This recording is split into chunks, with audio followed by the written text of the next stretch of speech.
এ কি সকাল হয়ে গেছে, যাই ফ্রেশ হই।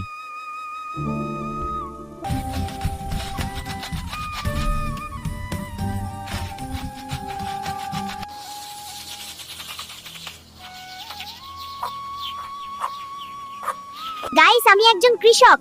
আমি এখন জমিতে যাচ্ছি সবজি উঠাতে। গাইস, এটা আমার জমি, চলো একটু কাজ করা যাক। ও গাইস, দেখো কত সুন্দর সুন্দর লাল লাল টমেটো, এগুলো ছিঁড়ে নিচ্ছি।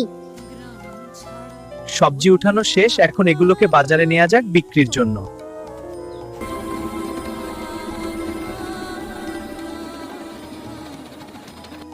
টমেটো নিন, মাত্র ৮০ টাকা কেজি, টাটকা সবজি। গাইস, সবজি বিক্রি শেষ। আজ আমার জন্মদিন, তাই কেক বানানোর জন্য সবকিছু নিয়ে নিলাম। কেক বানানো হয়ে গেছে, চল সবাই বাইরে গিয়ে কাটি। চলো। হ্যাঁ, চলো চলো। আজ আমার জন্মদিন ছিল, তাই সবাইকে নিয়ে পালন করতে চলে আসলাম। এই নাও, তোমরা সবাই কেক খাও।